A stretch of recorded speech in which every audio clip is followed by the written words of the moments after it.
Hey folks, JD here, and continuing our RC Simulator week, I thought I would try the Sky Viper Flight Simulator. Now, I know a lot of people have had actual issues with the Sky Viper quadcopters, the physical quadcopters. It's not been one I ever flew, but I thought I would give this flight simulator a go. When you first start off, you have a couple of different locations you can choose, and then you can choose your quadcopter and you can click play. That then takes you onto this screen. At first impressions, this screen seems very busy. You've got your analog sticks to the left and right, you've got your throttle, you've got your yaw, you've got your pitch, you've got a stunt button, you've got your altitude, you've got your speed, you've got your time, you've got your wind in miles per hour. There's just so much going on. But the first thing that I noticed when you first start flying is just how smooth this quadcopter flies.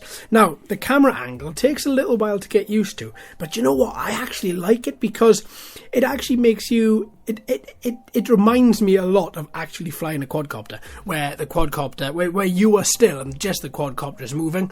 Now, you can alter the camera if you want to, but this is the mode I prefer to play in because it's the one that reminds me most of flying a quadcopter. You know, now another thing I will say as well is when you are piloting this, you will notice that I'm trying to increase my altitude at various times and I can't increase it. That's because in order for you to increase your altitude, you have to stop positive pitching forward and then just push the up button, and that then in time will increase your altitude. But you can't do it at the same time as positive pitching, which is not representative because you know you can positive pitch and you can throttle up with so many different quads. I would say 98% of them. Now, you do have, this is quite interesting, you do have a leaving fly zone warning, which does give you more of an FPV radio signal breakup, which again is a nice little touch. Rather than just saying you're going out of game area and it just flicking you around and turning you back, you do have that FPV sort of goggle signal transmission issue, relay issue, where it starts to break up. Now, switching from different camera angles is very easy. It can be attained very simply. You also have a stunt button, and as you can see, you can also crash. Now, when you do crash, you have to turn off your motor and turn it back on, and then you're able to start back up again. But it took a little while to actually figure that out. Now, you can go back to the landing pad, as you can see.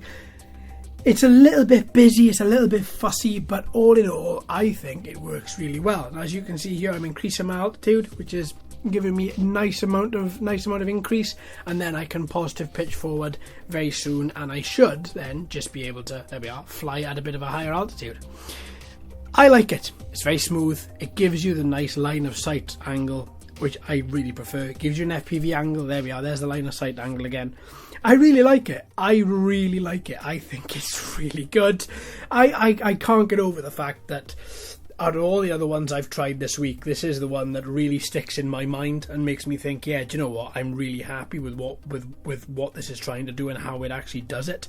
So I think for me, this is for the second on the top spot. But find out later on in the week as to which one I pick. Alright, my friends, well, I'm going to leave you with more in-game footage and a nice little bit of music in the background for you to watch. Thanks ever so much for watching and listening. I've been JD, you've been fantastic as always. If you haven't already, please like and subscribe and ring that bell too. Hello and welcome to all the new subscribers. I hope you're enjoying the channel. So until next time, my friends, happy flying.